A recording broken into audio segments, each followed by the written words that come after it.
예, 오늘 이제 ITQ 엑셀 자격증 6일차 수업 실행하겠습니다.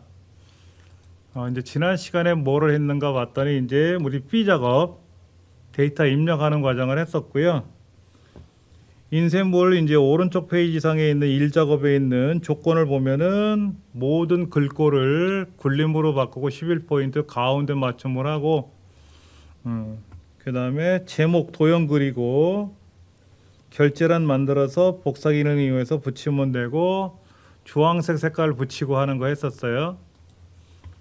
그 다음에 유효성 검사를 이용해서 H11번째 셀에 코드가 나열되도록 했었고요. 그 다음에 D5부터 D12번째 셀을 대리점으로 이름 정의하는 거를 못했나 봐요. 한번 볼게요. 그러니까 여기 T5부터 T12번째까지 블럭을 잡고 상단에 있는 이름 상자에다 클릭하고 대리점이라고 쓰고 엔터를 치면 돼요. 그러면 이제 우리가 여기 있는 이름 상자에 가서 대리점을 클릭하면 블럭이 딱 잡히면 성공하신 겁니다. 그래서 이제 계산 작업 한번 해볼게요.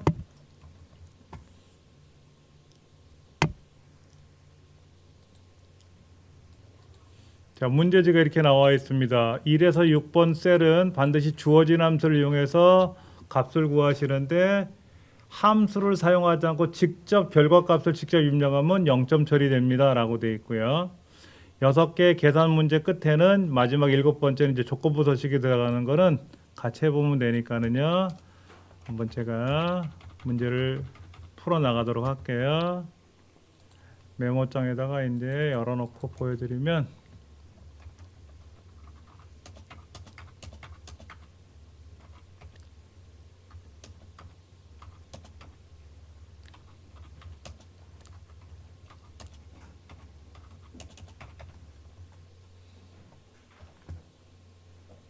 자, 입학요일을 구하라고 되네요. 입학요일. 문제지를 보면은 입학요일을 여기다 입력을 하라고 되어 있는데 입학일이 있어. 입학일. 입학일에 해당하는 입학일이 어디냐면은 G의 5번째 셀이네요. 그렇죠? G의 5번째 셀에 들어있는 입학일의 요일을 월요일 또는 뭐 화요일 이렇게 출력을 하라고 돼 있어요. 그러니까 추수함수를 쓰래요. 추수함수를 쓰고 그 다음에 위크데이 함수를 쓰라고 돼 있잖아요. 그렇죠? 위크데이 함수. 결과는 무슨 요일이에요? 월, 화, 수, 목, 금, 토 이렇게만 나오게 하는 게 아니라 월, 요일, 화요일 이렇게 나오라고 하는데 추수함수를 먼저 설명드리면 추수는 값을 정해주고 이 값이 1일 경우 2일 경우 그래서 값이 254일 경우까지를 나열할 수가 있어요. 그 요일은 7개밖에 없으니까 추수함수는 어떻게 쓰느냐? 날짜를 정해줘요. 날짜를 정해주고 날짜에 따른 옵션이 있습니다. 옵션. 이게 중요한 건데 예를 들어서 옵션을 생략하거나 또는 옵션을 2를 쓰는 경우는 같은 거예요. 이거 이제 같은 개념인데 이렇게 쓰든지 이렇게 쓰든지 간에 아니면 옵션을 2를 쓰는 경우가 있고 옵션을 3을 쓰는 경우가 있는데 다 값이 결과가 달라요. 요거는 뭐냐면 일요일이 1이 되고 월요일이 2가 되고 화요일이 3이 되고 해서 토요일이 7이 되는 경우예요. 옵션을 생략하거나 옵션을 1로 쓰게 되면 일요일부터 시작한다. 국제적으로 일, 월, 화, 수, 목, 금, 토로 나가니까 위크데이 옵션을 2를 쓰면은 월요일이 1이고 화요일이 2고 해서 일요일이 7이 돼요.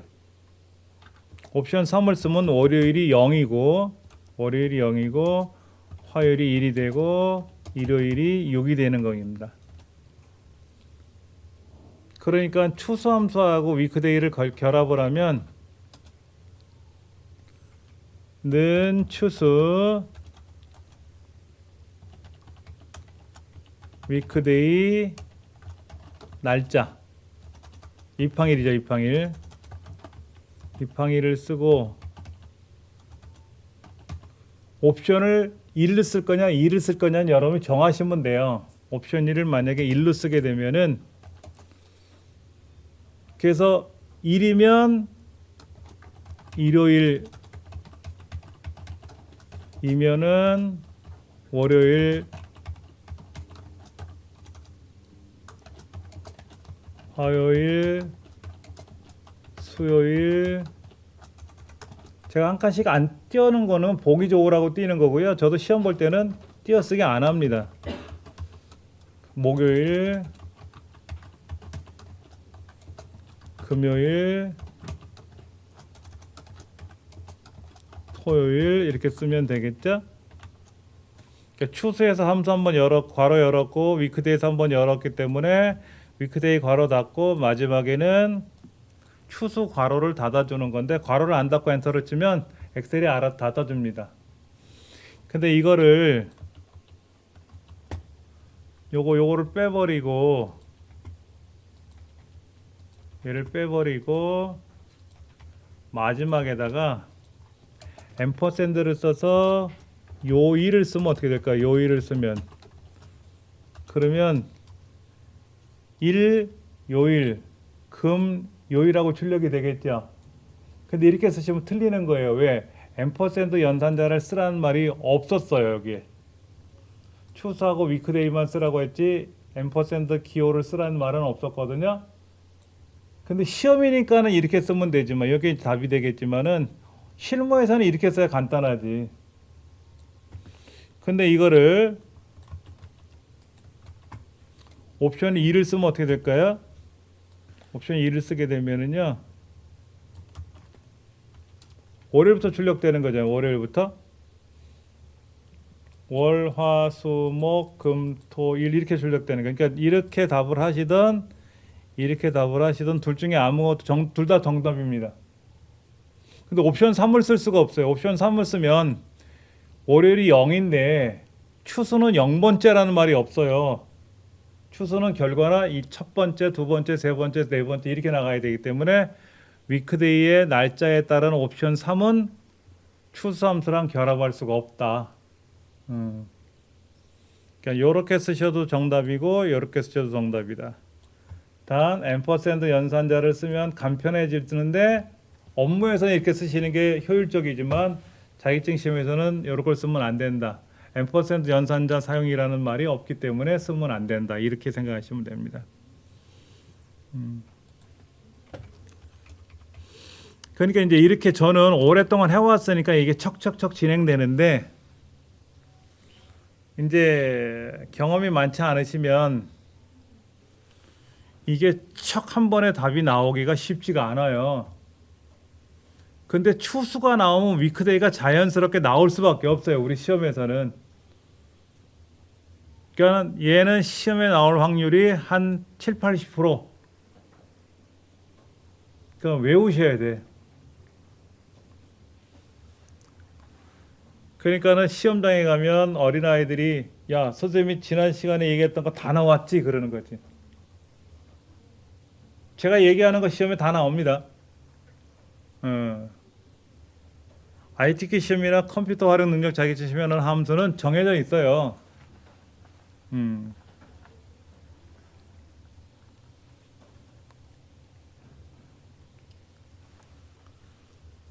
자, 그다음 걸 좀 볼까요? 여기다가 자 보세요. 이렇게 써도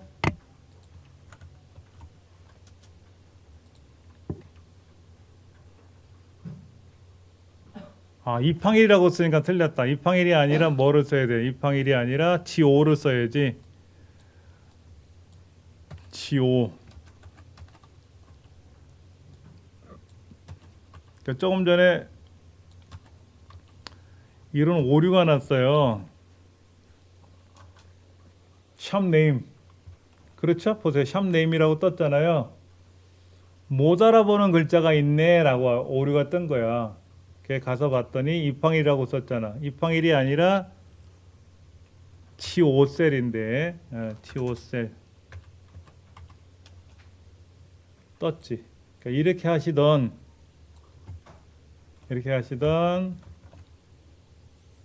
얘를 이렇게 쓰시던 간에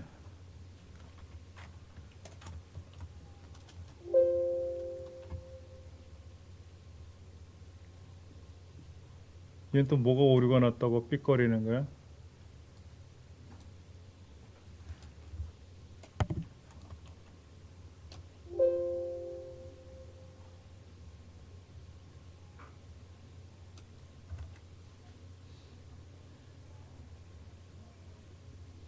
월, 화, 수, 목, 금, 토, 일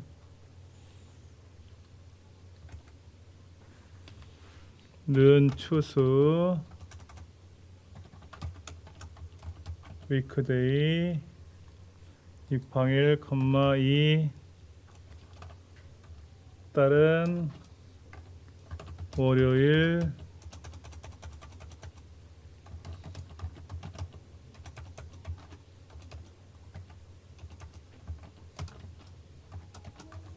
화요일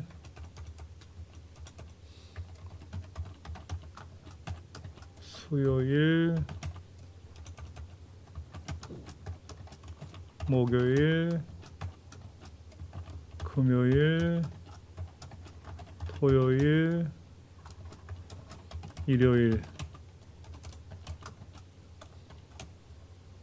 똑같이 금요일은 나와요. 그렇죠? 근데 잘 보셔야 돼요. 얘를 자동 채우기 하고 나면은 아래 선이 깨집니다. 아래 선이. 왜냐면 입학요일이란 글자, 이 금요일이란 글자 위에는 굵은 줄이고 아래는 얇은 줄이었어요. 그러니까 이 아래줄이 깨지니까 반드시 여기서 자동 채우기 옵션에 가서 서식업 채우기를 꼭 하셔야 돼요. 그래야 선이 원래대로 살아나요.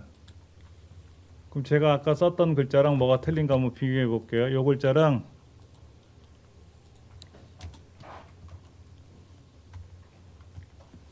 저는 띄어쓰기 한 것밖에 없었는데 이렇게 띄어쓰기 한 것밖에 없었는데 어디를 잘못 썼나 한번 비교해 봐야지 뭐.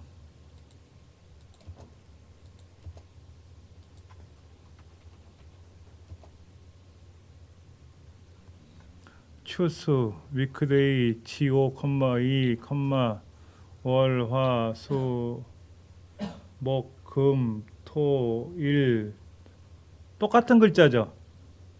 이 글자랑 똑같은 건데 아까 제가 이거를 복사해서 붙여놓고 했더니 오류가 났단 말이야.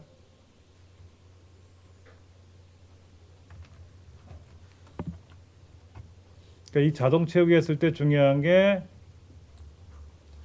테두리 선이 이렇게 깨지는 문제가 생겨요. 그래서 실제로 우리가 업무를 적용을 하면 여기는 지금 겉테두리가 굵은 줄이잖아요.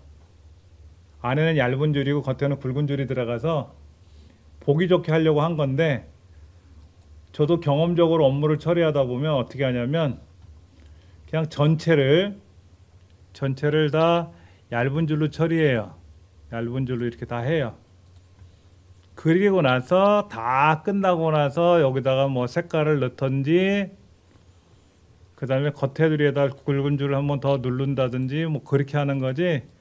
자격증 시험은 이제 처음에 테두리 선이 그려졌으니까 그렇게 그려놓고 시작하니까는 그런 거지.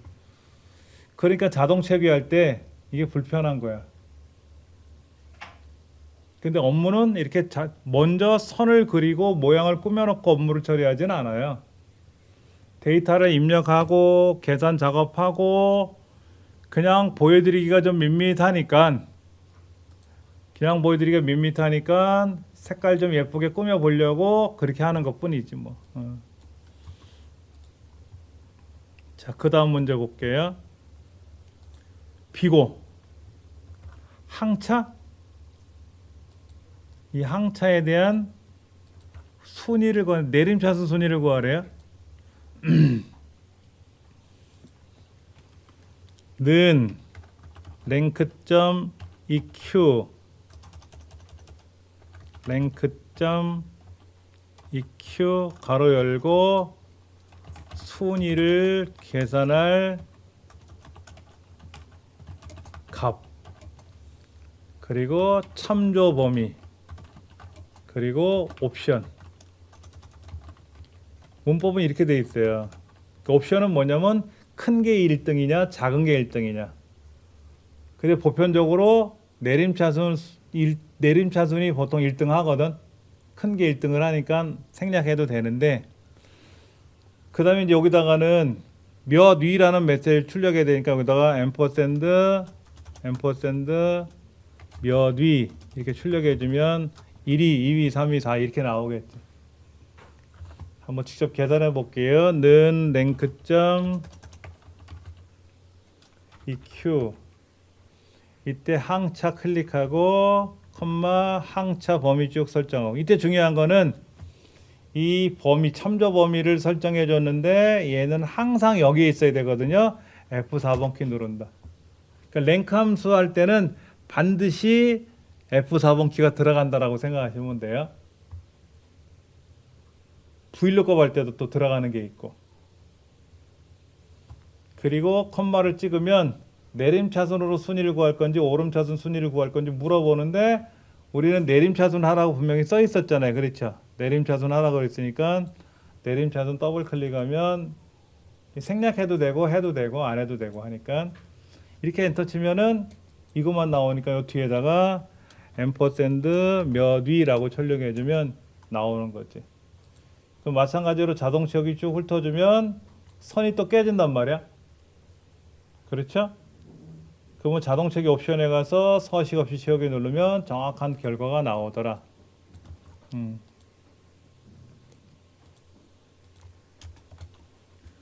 된 거예요.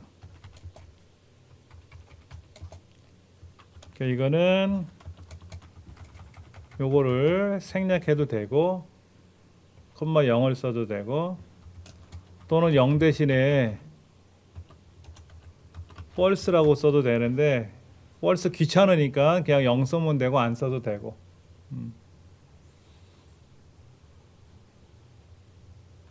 그러니까 요게 제일 중요한 거예요. 절대 참조 설정해 주는 거.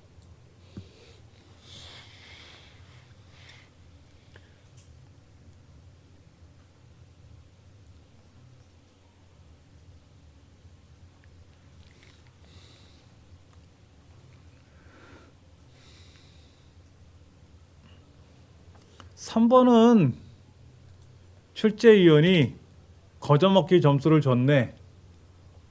는 미니멈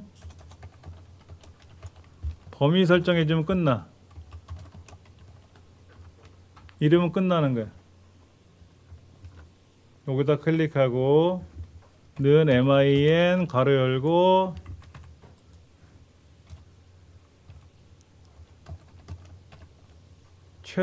최소 화물량 여기 본블럭을 잡아주고 엔터 치면 최소 갖고 가는 거니까, 이 중에 min이니까 얼마나 쉽습니까? 이런 거 틀리면 안 돼. 땅을 치고 통곡을 하는 거지. 이거는 그냥 맞추라고 주는 점수야.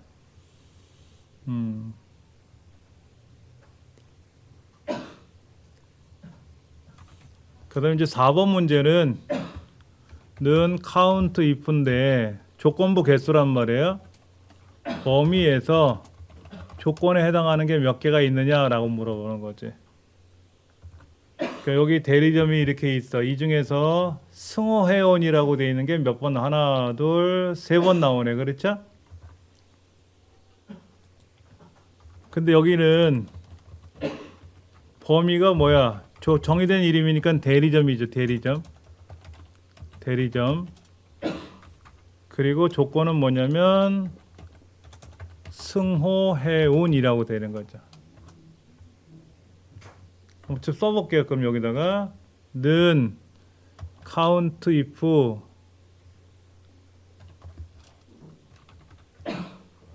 자 블럭을 잡아주면 대리점이라고 딱 떠요. 이게 대리점이라고 안 나오고 D5부터 D12까지 이게 D5부터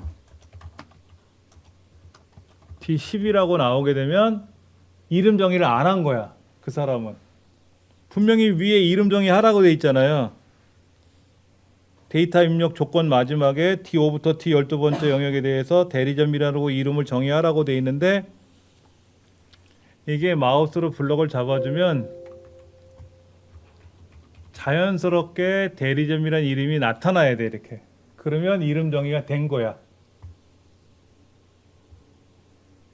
그리고 콤마 찍고 승호해온이라는 글자를 쓰시기 귀찮으시면 이 중에 하나 찍으세요. 업무에서는 이렇게 찍으시면 안 되는데 시험에서는 상관없어. 이렇게 쓰면 돼. 세 번 나왔네 뭐.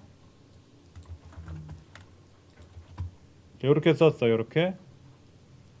그러니까 D 6번째 셀이 승호해온이라는 글자가 찍혀 있는 거니까 이렇게 되는 거지. 그러니까 이게 아까 D5부터 D12번째라고 나오면 안 된다라는 거예요. 이건 틀린 거야. 이건 틀린 거. 이거는 맞는 말이고 이것도 맞는 말이고. 왜 실무에서는 이렇게 D6번째 셀을 클릭하면 안 되느냐?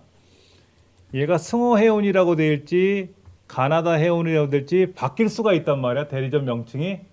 근데 여기가 승호해운인 줄 알고 클릭했더니 잘못했네요 라고 해서 여기가 가나다라고 고치면 가나다라 대리점은 한 개밖에 없는 셈이 되는 거야. 졸지에. 엉뚱한 답이 나온단 말이야. 그러니까 이거를 승호해운으로 고쳐주면은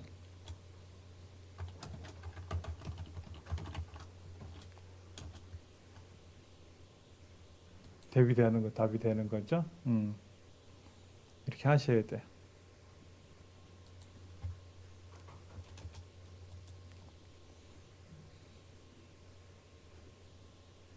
INTM도 나왔네요.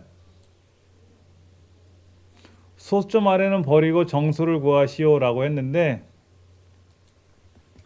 는 INT는 뭐냐면 해당 값을 벗어나지 않는 가장 큰 정수값. 그러니까 43.65를 벗어나면 44로 벗어날 수 있죠. 그렇죠. 그러니까 44로 벗어나지 않는 가장 큰 정수는 43밖에 없어. 그러니까 소점 아래를 버린다라고 생각하는데 이게 음수 같으면 달라져요. 마이너스 43.65 같으면 INT를 취해주면 마이너스 42가 돼요. 마이너스 43.65를 벗어나면 마이너스 43으로 가요? 마이너스 42로 가요? 마이너스 같으면 마이너스 42로 가거든. 양수일 때는 소점을 버린다고 생각하지만 양음수일 때 또 달라져. 하여튼 INT를 취해주면 되니까 걱정하시면 않으셔도 되는데 T 에버레이지를 한번 써볼 거예요. 데이터베이스 함수. 자, 는 T 에버레이지를 봐서는 평균 구하는 거야 지금. 그렇죠? D 썸은 합계 구하는 거고. 그럼 데이터베이스는요. 우리가 지금까지 계산할 때는 요 알맹이만 잡아서 최소값을 구하거나 뭐 어쩌고 저쩌고 여기 순위를 구하거나 이렇게 했는데 데이터베이스는 항목 이름이 반드시 들어가는데 어디까지 들어가느냐? 여기까지 들어가. 오른쪽 두 칸은 범위에 참여시키지 않아도 돼요. 왜? 이거는 우리가 따로 계산한 거기 때문에. 이게 데이터베이스야. 그 다음에 컴마. 뭐의 평균을 구하는 거예요?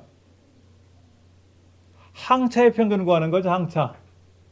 항차라는 항목을 클릭하면 돼. 이렇게. 항차가 하나, 둘, 셋, 넷, 다섯 번째 있나요? 5라고 쓰셔도 돼요. 5. 자, 그 다음 신일해운이라는 대리점, 신일해운 대리점에 대한 평균을 구하는 거니까 대리점이 신일해운 이렇게 써주면 돼. 엔터를 쳐보면 28.6667이 나왔잖아. 그렇죠? 보기 싫어서 요 앞에다 int 함수를 쓰자 이거지. 그러면 28하고 딱 떨어지니까. 아까는 28.6667이었는데 int를 취해주니까 28로 딱 생겼다 이거지. 이렇게. 그러니까 이거를 요거를 5라고 써도 돼. 5.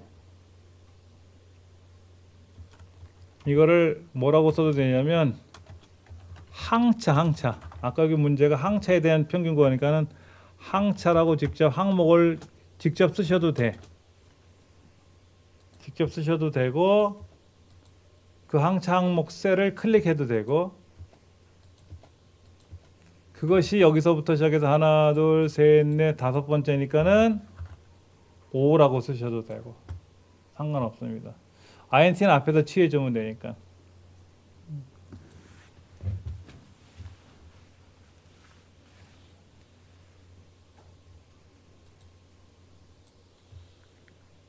여러분 시험 보실 때 또 나오고 여러분이 언젠가 또 이 시험을 보실다 하면 그때 또 나올 거예요. 반드시 나오게 됐어요. 이거는 지금까지 안 나온 적이 없어요. VLOOKUP 함수는. 제가 한 10년치를 분석을 해봤는데 VLOOKUP은 한 번도 빠진 적이 없다. 자, 이런 거예요. 항차, 코드. 이 코드가 이쪽에 있는데 이 코드에 따른 항차를 출력하라는 얘기죠. 그렇죠? 여기다가 는 VLOOKUP 이때 lookup 밸류 찾는 값은 요 코드고 이 코드가 해당되는 테이블은 코드서부터 항차까지다. 코드부터 입항일까지가 들어가 상관없어요. 어차피 입항일을 안 따지니까 항차는 꼭 포함해 줘야죠. 코드부터 시작해야 돼요. 여기 비어있는 것부터 시작하면 안 되고 코드부터 시작해서 원하는 데까지. VLOOKUP 함수에서 가장 중요한 거는 내가 찾고자 하는 lookup 밸류를 처음부터 시작해서 가야 된다라는 거. 이때 컴마 찍으면 그럼 코드가 첫 번째고 항차가 다섯 번째니까 5라고 쓰면 된다.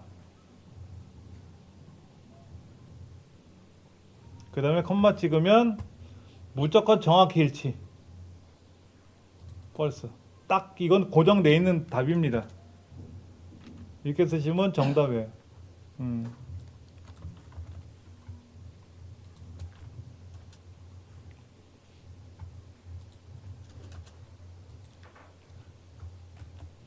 자, 조건부터식이 나왔네요. 즉, 이 많은 데이터들 중에서 8데이터 중에서 항차가 10 이하인 경우가 지금 한 3개가 나왔는데 그렇게 되면 얘네들만 색깔이 파란색 굵게 나오는 게 아니라 그 줄 전체가 다 나오게 하라. 그러면 무조건 행 전체에 대하여 그랬잖아요. 행 전체. 해당 셀에 대하여가 있고 행 전체가 있는데 보여드릴게요. 해당 셀 문제는요. 해당 셀만 블럭 잡아요. 두 가지를 보여드리는 겁니다. 어떤 문제가 나올지 모르는데 행 전체가 시험에 많이 나오는데 해당 셀에 대하여 나올 수도 있으니까 해당 셀에 그러면 요것만 블럭 잡으시면 돼요. 그리고 조건부 서식에 가서 주로 시험에 많이 나왔던 건 데이터 막대를 하라고 돼요. 데이터 막대. 데이터 막대 가면 뭐 파랑으로 하시오, 빨강으로 하시오, 뭐 노랑으로 하시오, 이렇게 녹색으로 하시오라고 하면 그냥 클릭하면 끝. 이거예요, 이거. 이게 해당 셀에 대하여. 그러면 제일 작은 거는 값이 조금이고 값이 많은 거는 꽉 차 있잖아요. 이게 해당 셀에 대한 거야. 지금은 이게 아니잖아요. 그렇죠? 그러면 얘를 블럭을 잡든지 아무데나 클릭하시고 조건부 서식에 가서 규칙 지우기 전체 규칙 지우기 그러면 딱 지워져. 조건부 서식 걸려 있는 게 이제 우리는 이제 전체를 잡아야죠. 이렇게.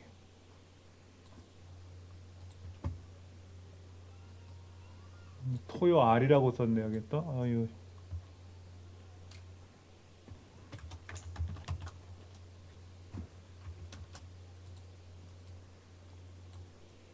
이런 스펠을 잘못 쓰는 경우도 있어요.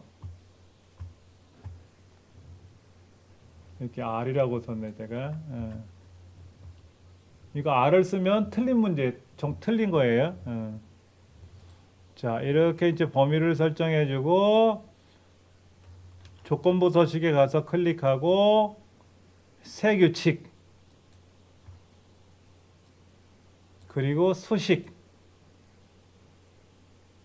그리고 비어있는 데를 클릭한 상태에서 항차 첫 번째를 클릭하시는 거예요. 무조건 얘를 클릭하시고 F4번 키 두 번 딸깍딸깍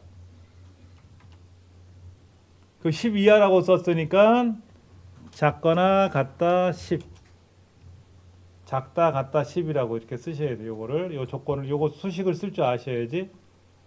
그리고 이제 서식에 가서 분명히 문제지에 색은 파랑이요. 굵게 표시하시오라고 돼 있으니까 그 확인 누르시면 돼요. 그러면 10 이하인 데는 다 굵게 파란색이 나오는 거죠. 이때 요 수식을 이렇게 쓰신다라는 거. 그러니까 요거는 항차의 첫 번째 셀을 클릭해서 처음에는 이렇게 안 나오고 달러가 이렇게 찍혔을 거란 말이에요. 이렇게.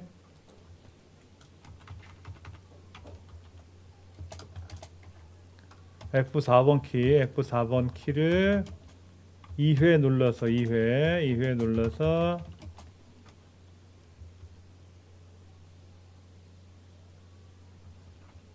셀 참조 주소를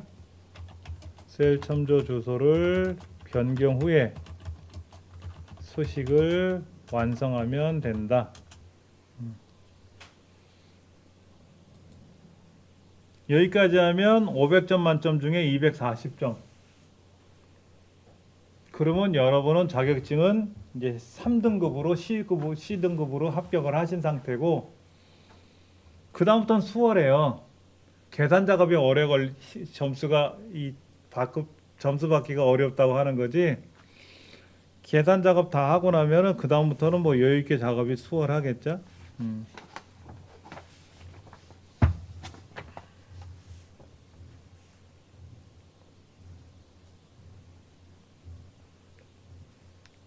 뭐 또 봅시다요.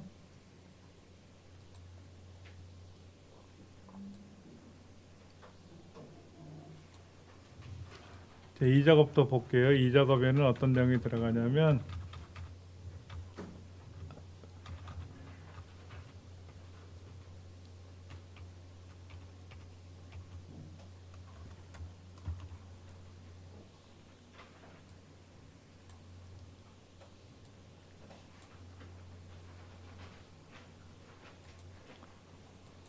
이렇게 돼 있네요. 지금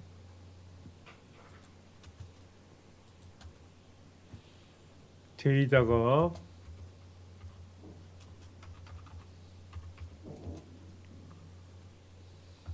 자 1작업 시트에 B의 네 번째부터 H 12번째까지 원래 데이터가 여기까지만 있잖아요. 얘를 복사한 후에 제2작업 시트에 B2에다 클릭하고 마우스 오른쪽 버튼 눌러서 선택하여 붙여넣기 클릭하고 여기서 열너비를 먼저 붙여주고 그리고 컨트롤 V를 눌러주면 데이터가 그대로 왔다.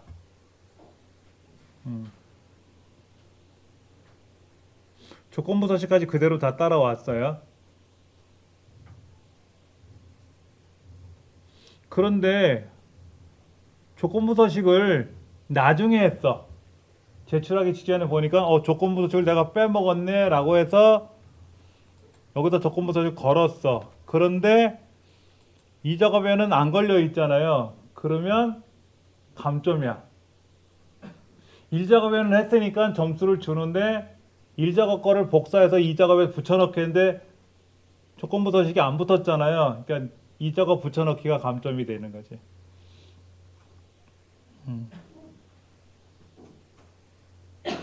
자, 일단 여기서 볼게요. 지금 문제가 뭐냐면 고급 필터 코드가 C로 시작하는 거 A, B, C, A 이렇게 돼 있는데 C로 시작하거나 화물량이 6,000 이상인 거를 가져오래.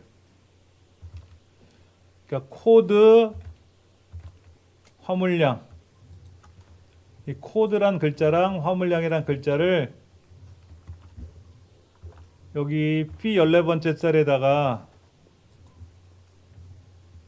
이렇게 써야 돼. 그런데 이거를 뭐 색깔은 상관이 없어요. 글자만 맞으면 되는데 글자를 쓰기 귀찮으면 복사해서 붙이면 제일 편해. C로 시작한다 그랬잖아요. C. 여기다가 C 별표. C 별표.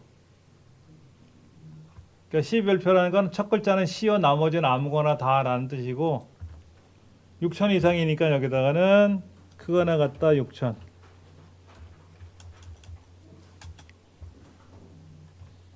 근데 중요한 게 있어요. 문제지가 뭐뭐 하거나 그랬잖아. 뭐뭐 하거나. 이렇게 쓰면 C로 시작하면서 그리고 화물량이 6,000 이상이고요. 근데 문제지는 뭐뭐 하거나 그랬잖아요. 그러면 얘를 아래로 내리든지 이 조건을 아래로 내리니까 내려놔 분리시켜야 돼요. 위아래를. 요게 중요한 거예요. 요게. 이거는 C로 시작하면서 그리고 6,000 이상이라는 거고 이거는 C로 시작하거나 6,000 이상이거나 이런 거예요. 고급 필터에서는 뭐뭐 하거나 뭐뭐이면서 이런 거 두 가지가 나오는데 그리고 뭐뭐를 가져와라. 여기 있는 데이터를 다 가져오는 게 아니라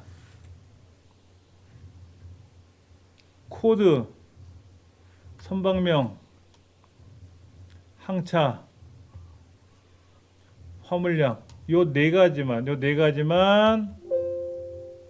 16번째 줄에다가 여기다 가져올 거예요. 여기다 다시 이 코드, 선박명, 항차, 화물량 얘만 복사를 해서 요거다 이렇게 가져올 거예요. 요것만 가져오래. 그러니까 대리점이나 입항 이런 필요 없대. 그래서 문제지에 이렇게 특정 항목만 따로 출력하시오라고 나오면 특정 항목이 따로 정해져 있잖아. 항목 이름이 정해져 있으면 그거를 따로 써야 돼. 따로 써야 돼. 귀찮으시면 위에 글자를 복사해서 붙이시면 돼. 여기까지가 고급 필터를 하기 위한 준비 사항이에요.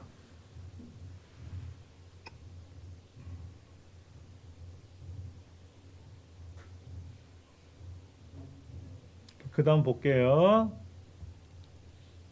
고급 필터를 하기 위해서는 원래 데이터가 있는 곳으로 이렇게 범위를 설정하셔도 되지만 보통 안에를 클릭해 놓으면 범위를 자동으로 설정해 줍니다.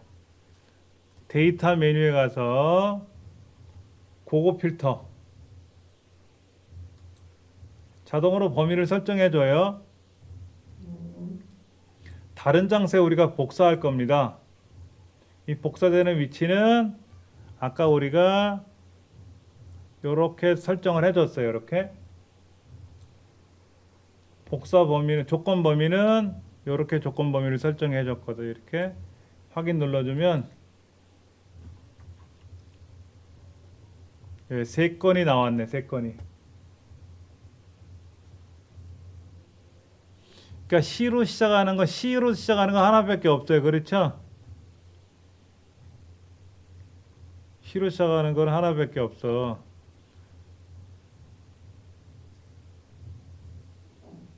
하나 또 있구나. 여기도 하나 있고 여기도 하나 있네. 근데 6,000 이상인 거는 어떻게 될까요? 6,322, 평능 402호 하나밖에 없거든.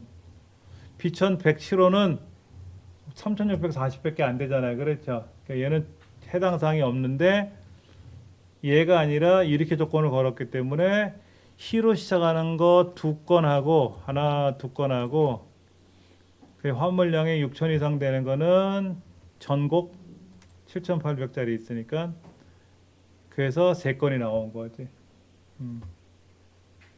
근데 이제 그 다음 문제를 보니까 이렇게 돼 있어요. 이 결과에 대해서 고급 필터의 결과세를 홈에 가서 채우기를 없애면 하래. 채우기 없음. 주황색이 있었잖아. 아까 색깔을 지우란 얘기죠. 그 다음에 표 스타일에 보통 6번을 하래. 표 서식에 가서 밝게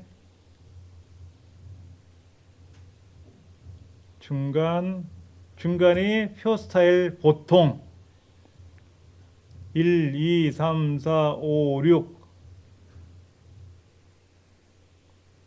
표 스타일 보통 6이 이거네. 이건 7, 8, 9, 10, 11 이거는 13이니까 요걸 하라는 거지. 얘를 클릭해 주면 돼요. 이렇게. 그리고 확인 눌러주면 색깔이 들어가고 지그재그가 들어가는데 여기서 뭐라고 써 있냐면은 머리끄랭 줄무늬행을 적용하라고 돼 있으니까 요 이제 표 도구에 가면 머리끄랭 줄무늬행이 자동으로 세팅돼 있습니다. 그러면 오케이 된 거예요. 그러니까 고급 필터가 나오면 색깔이 들어있는 걸 지우고 표 서식 문제가 들어가는구나 라고 그렇게 이해를 하시면 빠를 수 있어요.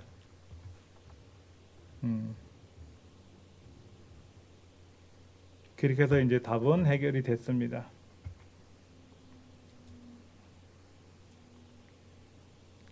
피벗 테이블 한번 볼게요. 피벗 테이블 문제지는요, 꼭 아래처럼 이렇게 출력 결과가 나와요. 이렇게 결과가 나옵니다. 이 결과처럼 만들어 줘야 돼요. 똑같이. 그 전에 조건대로 한번 해볼게요. 자, 제1작업에 있는 B의 4번째부터 H 12번째까지를 설정해서, 왜냐면 여기 입항요일하고 비고는 우리가 따로 계산한 거고 밑에 두 줄은 결과 셀이기 때문에 원래 데이터는 요거예요. 그렇죠. 여기 요것만 갖고 복사하든지 피벗 테이블을 하는 겁니다. 이 상태에서 삽입 피벗 테이블 기존 워크시트를 클릭할 거고요. 화면 밑에 있는 제3작업 글자를 틀렸네. 제3작업 클릭해주고 B2 확인 눌러주면 여기서부터 이제 결과가 나오는 거예요. 요거는 이제 제가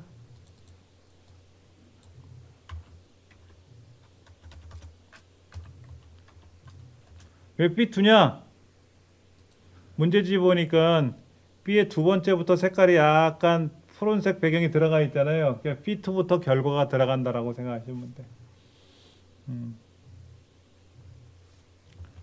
그럼 피벗 테이블에는 피벗 테이블 필드가 보이는데 이 피벗 테이블 필드를 제가 좀 붙여서 보여드리면 대리점이 가로로 나열되어 있고 왼쪽이 입항일로 들어가 있어요. 그렇죠? 그러니까 대리점이 열, 입항일이 행.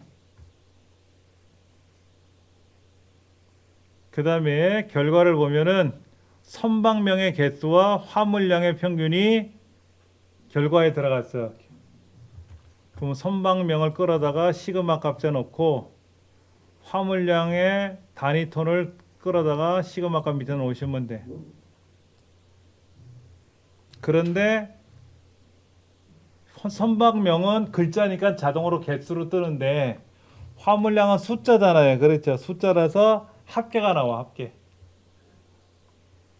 그러면 여기 있는 글자를 더블 클릭하시면 평균을 바꿀 수가 있어요. 이렇게 바꿀 수가 있는데 문제는 화물량 괄호 열고 단위 톤이 없어졌어요. 단위 톤이. 이 단위 톤은 줄을 바꿔서 입력한 데이터였는데 피벗 테이블에는 아랫줄이 표시가 안 되니까 여기다 클릭하고 단위 톤이라고 이렇게 바꿔 써줘야 돼. 그 확인 눌러주면 선방명의 개수, 화물량, 단위 톤이 이렇게 나옵니다. 그리고 여기 열 레이블에다 클릭하고 대리점 행 레이블을 클릭하고 입항일 하고 쓰셔야 돼. 이건 고쳐주셔야 돼. 그 다음에 태연 ENC가 맨 앞으로 가 있죠.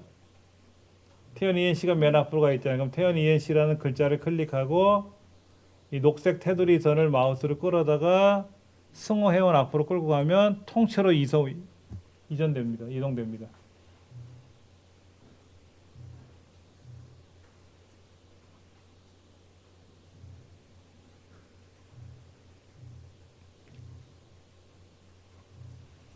근데 우리 결과를 보시면 하나하나 비어있고 둘, 5239, 2418 하나 비어있고 결과.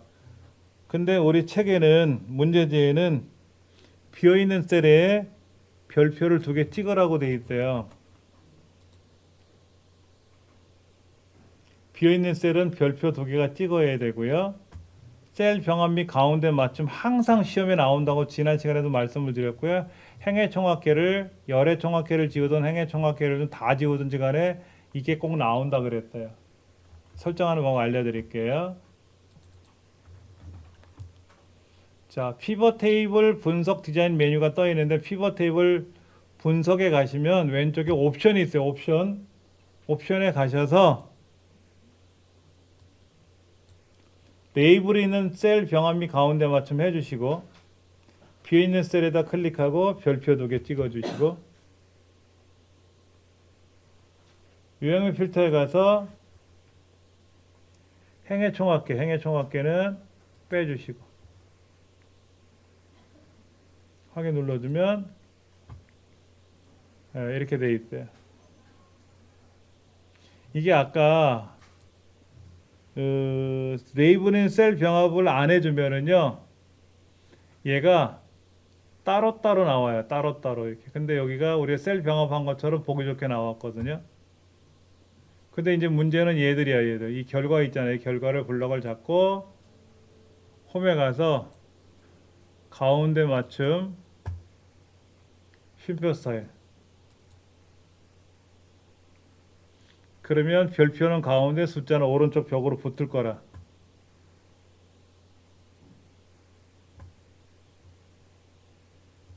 자, 그 다음 입항일에 이제 이게 마우스 오른쪽 눌러서 그룹에 가면 우리 문제지 결과에는 월 앞에 더하기 표시가 없어요. 그러니까 1을 빼줘야 돼. 1 빼주고 월만 선택해 줘야 돼. 월만. 그러면 이렇게 월만 표시되거든. 오른쪽 눌러서 그룹에 가서 1까지 표시해 주니까 1 앞에 여기 더하기가 나온 거예요. 더하기가 이렇게. 그러니까 3월은 뭐가 있나 봤더니 3월 1일, 3일, 4일이 있는데 이게 보기 싫으니까 그룹에 가서 1은 표시하지 말고 월만 그룹으로 지어주시오. 그러면 1은 안 나오고 월 그룹만 처리해 준다 이거지.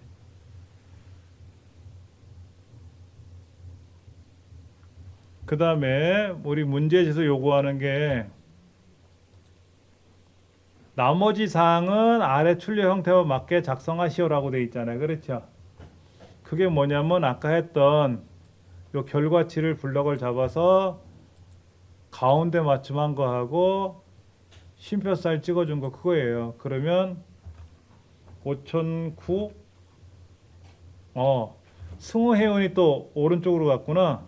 태연 ENC가 앞으로 간 것뿐만 아니라 승호 회원이 뒤로 갔어. 그러면 이 승호 회원을 클릭해서 여기 끌어다 신일 회원 뒤로 가져가면 여기 5009가 나왔네. 그러니까 요거 요 순서도 결과 셀을 보고 결과 화면을 보고 고칠 줄 알아야 되는 거지.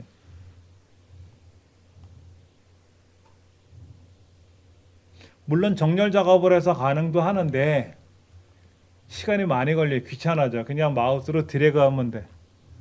여기를 마우스를 클릭해서 이렇게 드래그하면 통째로 움직이거든요. 훨씬 편해 이게.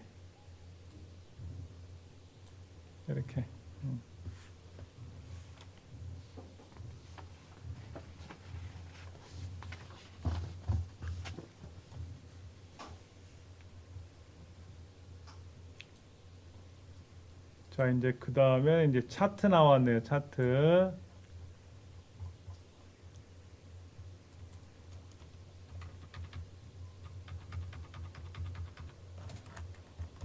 차트 문제 한번 좀 볼게요.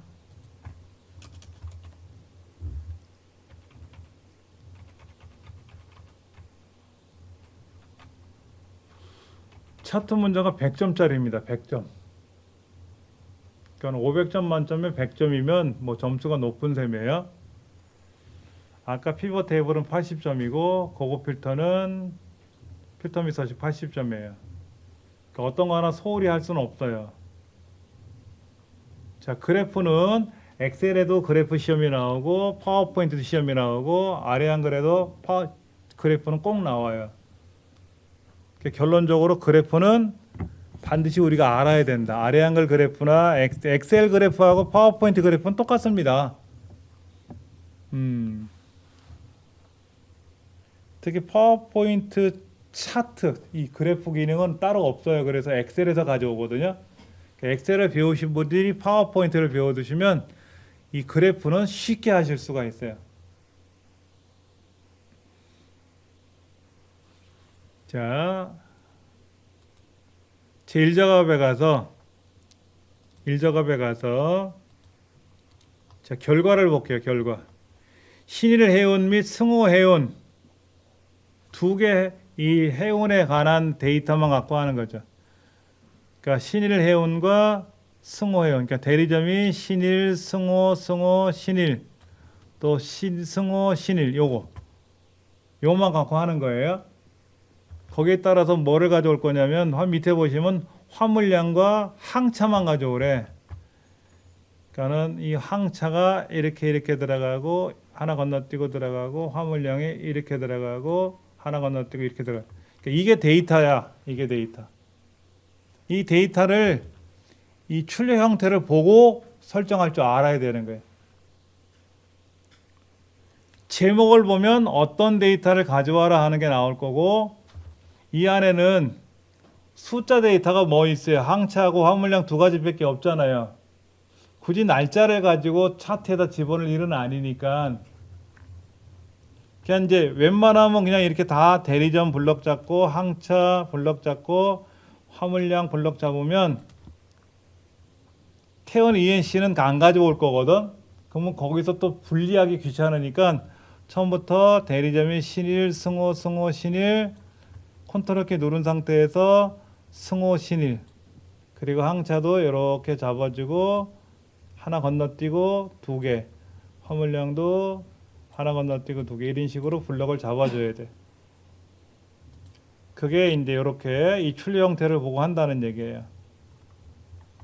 이제 그 다음에는 이제 조건에 따라서 해봐야지.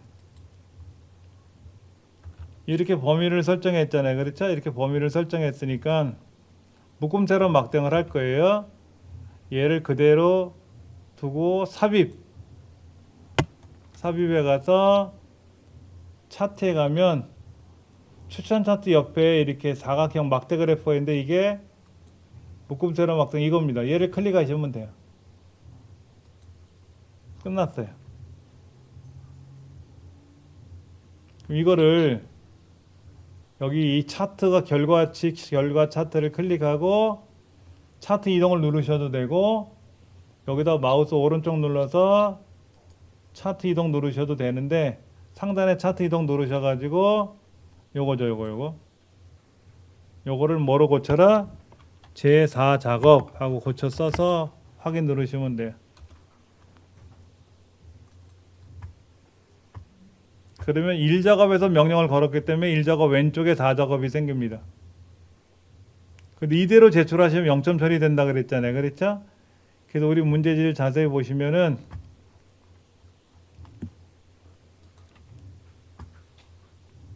1작업, 2작업, 3작업, 4작업 순서가 될 수 있도록 할 것하고 주의사항이 나와 있어요. 그러면 이거를 4작업을 3작업 오른쪽으로 끌고 가시면 돼. 1작업에서 명령을 걸었기 때문에 엑셀은요 새로운 시트를 삽입을 하게 되면 현재 작업한 것의 왼쪽에 생겨요. 왼쪽에 위쪽이나 왼쪽에 생겨요. 그래서 얘가 1작업 왼쪽에 4작업이 생긴 걸 끌어다가 3작업 오른쪽에 갖다 놓으면 1, 2, 3, 4 순서가 된 거죠. 그렇죠? 그럼 이제 이거를 가지고 이 결과 이 차트를 보시고 이제 문제에서 요구하는 대로 제목을 바꿔주든지 뭐를 바꿔주든지 해서 내 이대로 이제 꾸며야 돼. 자, 차트 종류는 묶음, 세로, 막대형으로 했고요. 데이터 범위는 제1작업 시트의 내용을 갖고 하는데 어떤 데이터를 갖고 하세요라는 얘기는 절대로 얘기 안 해줬잖아요. 그렇죠? 그럼 뭘 보고 했다 우리가? 결과를 보는 거야. 결과의 제목에 어떤 데이터를 가져올 건지 밑에 범위라는 곳에 막대 그래프는 이제 화물량 주황색 그 다음에 파란색의 항차를 가져왔다는 게 밑에 보이니까 아까 우리 블럭 설정할 때 1작업에서 어디 거를 가져오는지를 이제 보시고 제 4작업을 가져온 셈이지. 그 다음 위치는 새 시트로 이동하고 제 4작업으로 이동 시트 이름을 바꾸세요. 그냥 이동만 하고 나서 나중에 이름을 고치셔도 돼요. 번거롭지. 그러니까 미리 고쳐놓고 가져오면 편하지. 자, 그 다음 레이아웃 3번 스타일 1로 바꾸래요. 그러면 보세요. 이 차트를 선택하고 상단에 차트 도구 디자인이 있고 서식이 있는데 디자인에 가시면 빠른 레이아웃 1번, 2번, 3번 이게 레이아웃 3번이고요. 차 스타일에 가서는 첨계 스타일 1번, 2번, 3번, 4번 그러니까 이게가 아니라 이대로 두라는 거지. 이렇게 하란 얘기예요. 이렇게.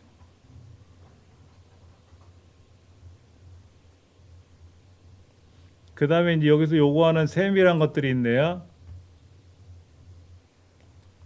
차트는 글꼴을 굴림 11포인트로 하고 제목은 굴림 20포인트로 하고 하는 게 나오니까는 여기를 전체를 차트 영역이라 그래. 클릭하고 홈에 가서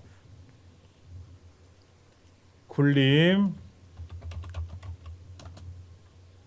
11포인트 그 다음에 이제 그 홈에 가면 채우기가 있어요. 채우기 그 페인트 통이 있어요. 채우기 그 여기는 다른 거를 설정하는 기능이 없으니까 차트 도구 디자인에 가시면 뭐 서식에 가시면 도형 채우기가 있어. 도형 채우기 이때 도형 채우기를 질감 있네. 질감 파랑 박엽지가 있어요. 파랑 박엽지 분홍 박엽지 파랑 박엽지 뭐 꽃다발 물고기 화성 뭐 이런 거 있는데 파랑 박엽지 눌러주고 그림 영역은 차트가 실제로 나오는 뒷 배경 부분을 그림 영역이라고 하는데 여기는 도형 채우기 가서 색깔을 뭐로 바꿔라? 흰색 이렇게 바꾸라는 얘기죠. 그래서 이제 제목은 클릭하고 홈에 가서 굴림 20포인트 가가가 첫 번째 굵게 그리고 여기다가 아까 차트 도구 디자인의 서식에 가서 도형 채우기를 뭐로 바꿔라? 흰색 윤곽선은 검정으로 넣어주면 테두리 선이 생길 거란 말이에요. 테두리 선이. 그리고 이제 제목을 클릭한 상태에서 제목을 써주시면 돼요. 실해운 및 승호해운 모래 소송선 실적하고 글자는 고쳐줘야지 뭐 이렇게.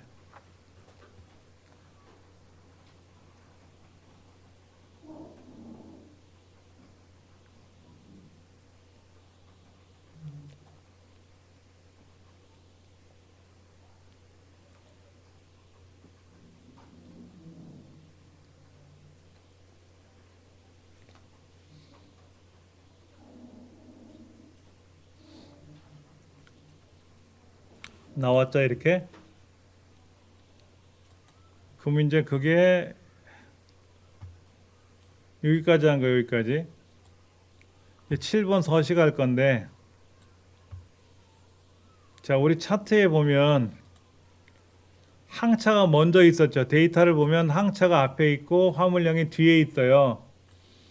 근데 항차는 75, 82가 가장 크지만 화물량은 뭐 3,000, 2,400, 3,600, 7,000 막 이렇게 굉장히 숫자 차이가 커요. 그래서 결과를 보면 밑에 항차는 파란색 막대가 굉장히 낮고 주황색에 있는 화물량은 높아요.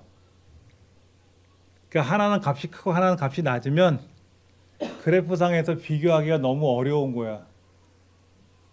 이럴 때는 항상 시험에 뭐라고 나오면 과거에는 이중축 혼합형. 근데 이제 엑셀이 버전이 업그레이드 되면서 그 용어가 빠지고 콤보형 차트로 바꿔라. 한번 가볼게요.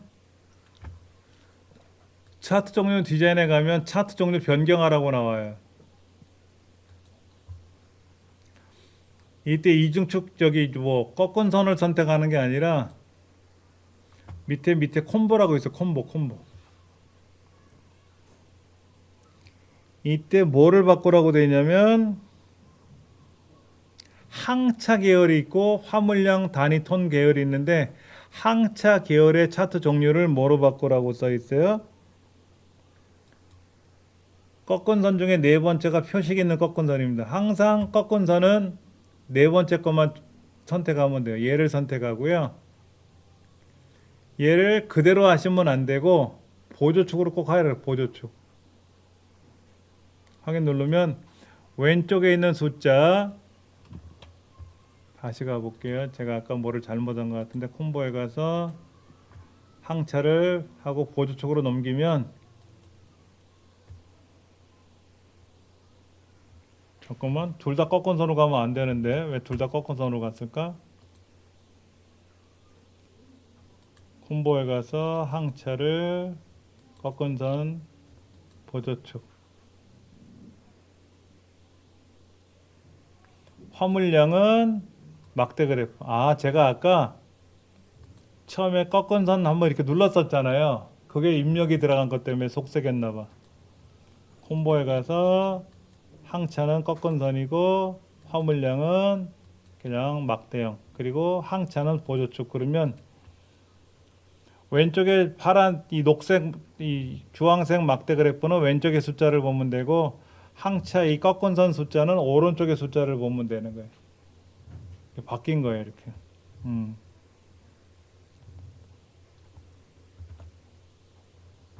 자, 그다음 눈금선 보세요. 눈금선.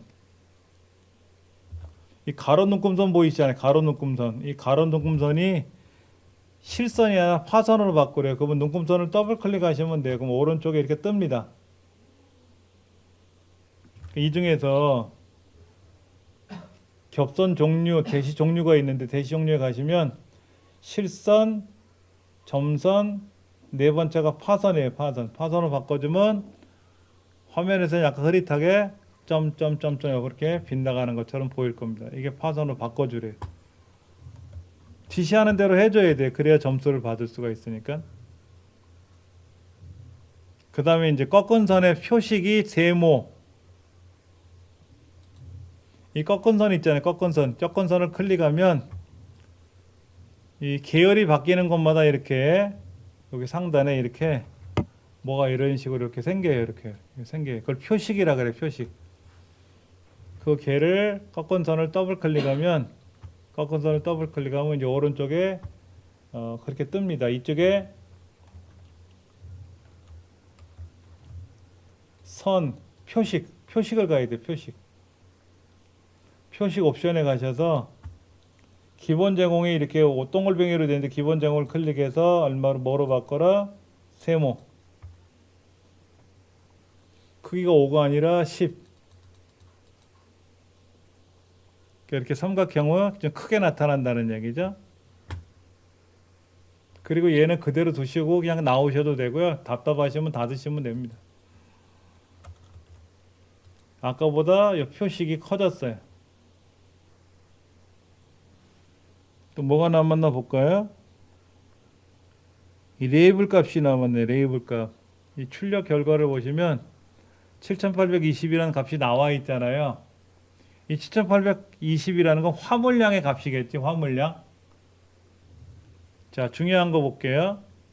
이때 꺾은 막대 그래프를 클릭하면 모든 막대 그래프 요소가 다 선택됩니다.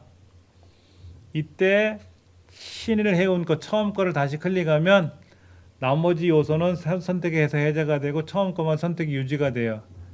이때 왼쪽 상단에 가서 차트 요소 추가.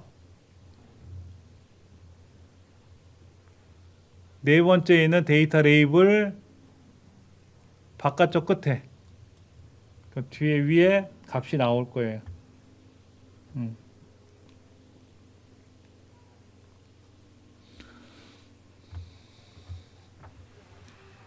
그럼 이제 어디까지 했나 볼까요? 여기까지는 한 것 같아. 이거 법례명. 법령의 맨 밑에 보시면 화물량 단위 톤이 원래 단위가 원래 글자가 두 줄이었잖아요. 두 줄. 그러니까 차트에도 두 줄로 나와요. 근데 우리 출력 화면을 보시면 가로 한 줄로 돼 있거든요. 이거를 바꾸라는 건데 여기서 못 바꿉니다. 그래서 차트를 선택한 상태에서 상단에 차트 도구 디자인에 가시면 데이터 선택이라고 있어요. 데이터 선택. 데이터 선택을 누르면 아까 처음에 데이터 범위 설정한 게 보여요. 이때 화물량 단위 톤이라는 글자가 여기 보이는데 그렇죠? 보이잖아요. 그렇죠? 얘를 선택하고 편집 버튼 눌러서 이 계열 편집 글자에다가 그냥 쓰셔야 돼. 화물량 단위 톤 이렇게 쓰셔야 돼. 그렇게 쓰시면 밑에 법례도 바뀌더라.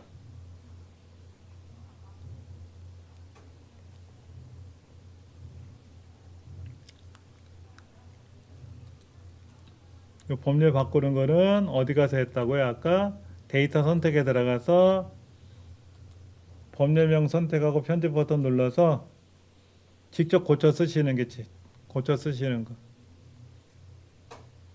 원래는 아까 우리 엑셀에서 원래 있는 데이터를 보시면 원래 데이터 제일 작업에 있는 대리점하고 이 항목을 가져오다 보니까 여기가 두 줄짜리였잖아요.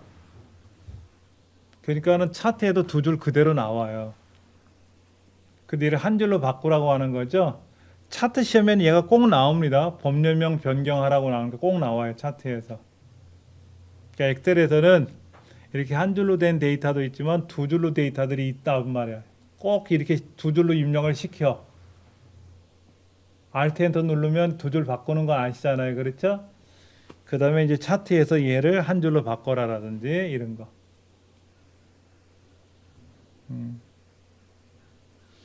하나 남았네. 하나. 뭐가 남았냐면 여기다가 최대 화물량이라는 요 도형을 하나 그려서 글자를 집어넣고 꼬리표 같은 거를 이렇게 넣어주는 걸 하나 해볼 건데요. 여기다 이렇게 도형을 하나 그릴 거예요. 여기다 이렇게 도형을 하나 그려 넣을 거예요. 삽입. 도형. 쭉 내려가면 설명선.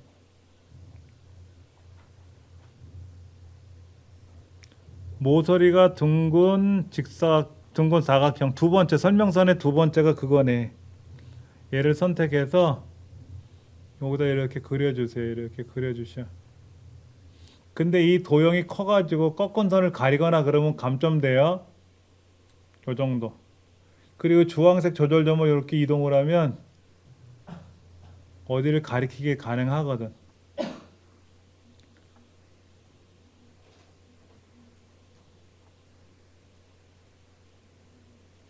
근데 이상한 게 우리 지금 시험 문제집 그 출력 결과를 보면 여기가 여유 공간이 위에 있거든요.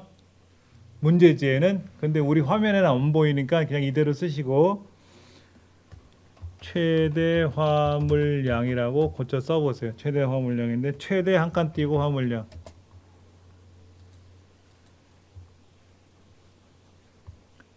그리고 이제 홈에 가서 글자색은 검정색이고 채우기는 하얀색 이렇게 돼 있죠. 그렇죠? 그리고 가로 가운데 세로 가운데 해주시면 돼요.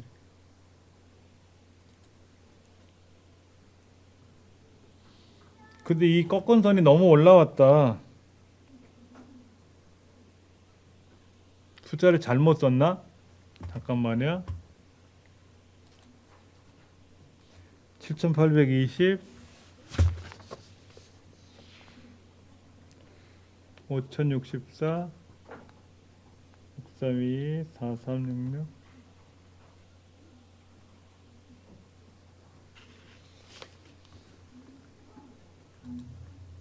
아니 얘가 왜 이렇게 많이 올라왔지? 이게 얼마야?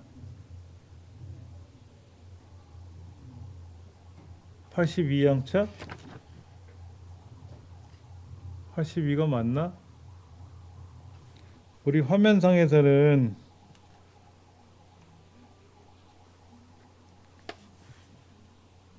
(75) 75인데 75 여기가 75인데 75, 82 맞는데 이가 너무 올라와서 이 글자를 쓸 수 있는 공간을 가로막는 것처럼 느껴졌어. 보니까는 데이터는 제가 입력 잘못한 건 없는데 그러니까 이런 걸 보고 입력이 잘못되는가 확인도 하셔야 돼.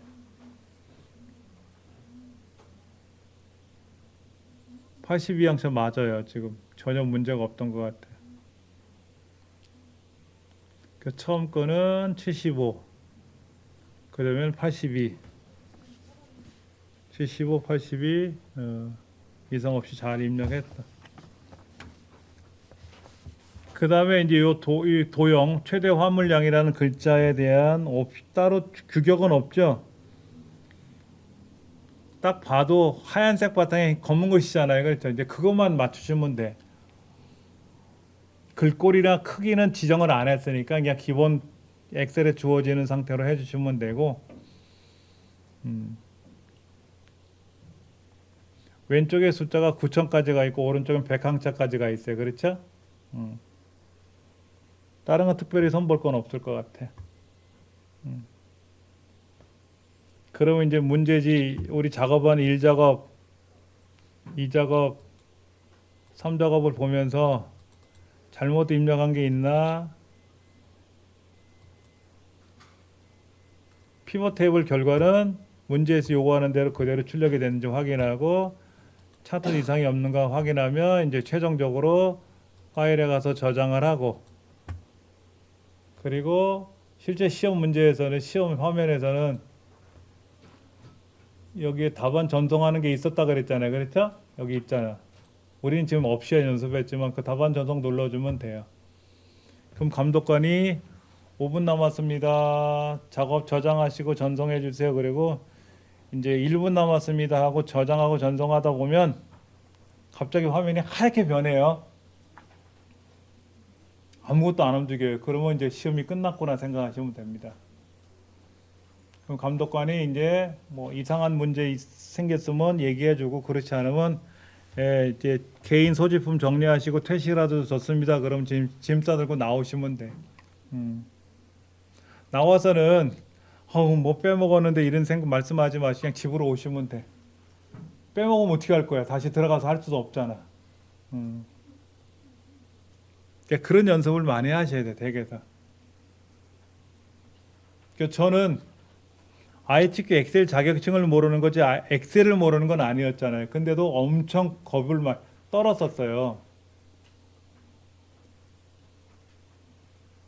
그런데 이제 당장에 제가 시험을 봐야 되니까 시험장에 가서 얼마나 떨었는지요. 옆에서 보는 사람이 놀랬을지도 몰라. 후달달달달 떨고 이렇게. 저는 항상 시험장에 가면 기도를 합니다. 무슨 기도를 하냐면 정해져 있어요. 기도가 하나님, 부처님, 천지신명께 기도합니다. 기도를 하고 기도 내용은 뭐냐면 어차피 여기서 떨다 가도 1시간, 놀다 가도 1시간이니까 1시간 잘 놀다 가게 해주세요 라고 기도를 해요. 그리고 실제 그렇게 하고 시험을 보면은요, 마음이 편해져요.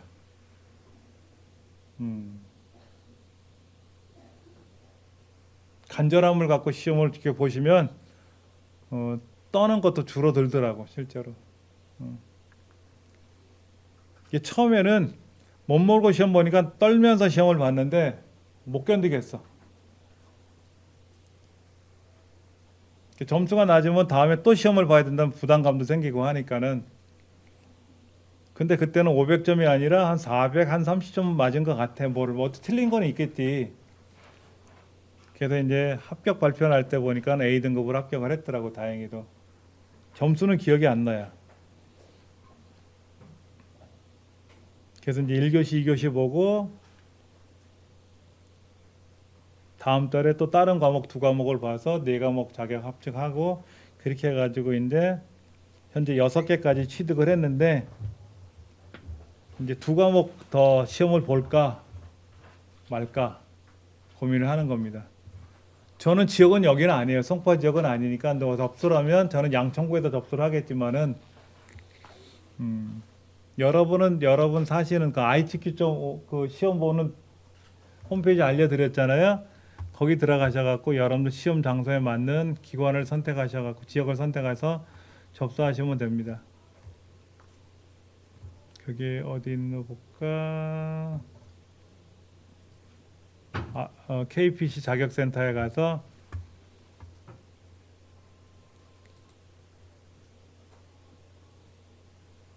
정기 시험이 이제 15일 남았대네.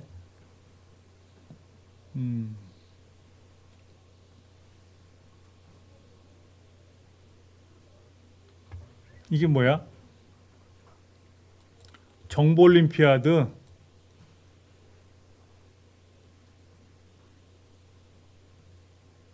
접수 끝났다고? 놀래라.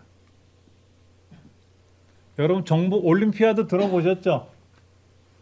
그 수학 올림피아드 뭐 이런 것처럼 정보 올림피아드라는 대회가 있는데 제가 이제 대학 졸업하기 전에 삼성전자에 입사를 했어요. 갔더니 저희 회사 팀이 이 올림피아드 1회 대회에서 대통령 표창을 받았어. 대상을 받았더라고. 너무 부러운 거야. 저는 아무것도 한 건 없었죠. 멤버가 아니었으니까. 여기에 나도 한번 참여를 해보고 싶다 이런 막 욕심이 생기더라고. 근데 이제 참여는 못하고 강의를 했어요. 이거를 소원풀이는 했지. 그래서 가르친 학생들을 대상으로 이제 여기 이제 시험을 이제 대회를 내보내기도 했는데 높은 성적을 받은 건 아닌데 그래도 이런 것도 하고 뭐 아이탑 경진 대회 우리나라 이제 대회 하는 거예요. 학생들 어른들 대회도 있고 가족 단위로 하는 것도 있어요. 부모랑 자녀랑 같이 팀이 돼서 나가는 것도 있고 여러 가지가 있는데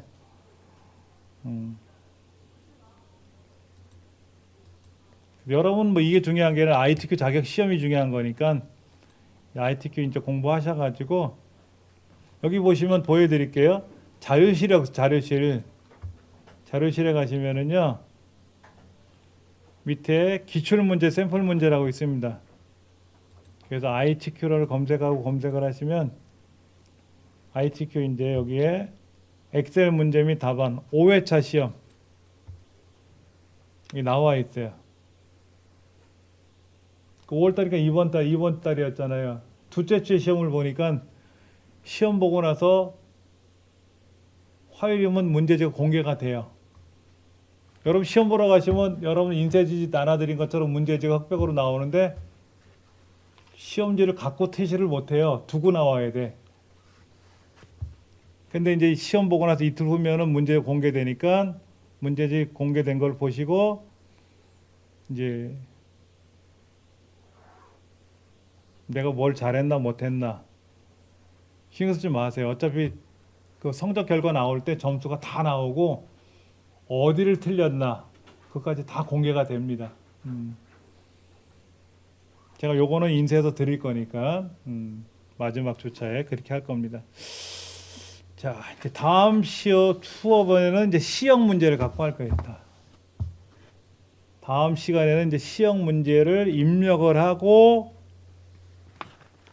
실제 이제 계산 작업을 하고 필터 작업하고 피벗 테이블하고 차트 문제를 그러네요. 일 작업도 A형, B형, C형 둘 다 세 가지 다 입력하고 계산 작업 끝나고 나면 고급 필터 걸고 피벗 테이블하고 차트 했어요. 그렇죠? 근데 항상 고급 필터 피벗 테이블만 나오는 건 아니거든요. 부분합도 시험에 나오거든. 우리가 아직 여기서 다루지 못한 게 있단 말이야. 그거를 제가 중점으로 해서 문제지를 작업해서 인쇄해 드리고 그걸 설명 드릴 거니까 걱정하지 않으셔도 되고요. 일단 오늘 댁에 가시면 오늘 배우신 걸 가지고 한번 연습을 해보세요. 그러시면 될 것 같아. 수고들 많이 하셨습니다.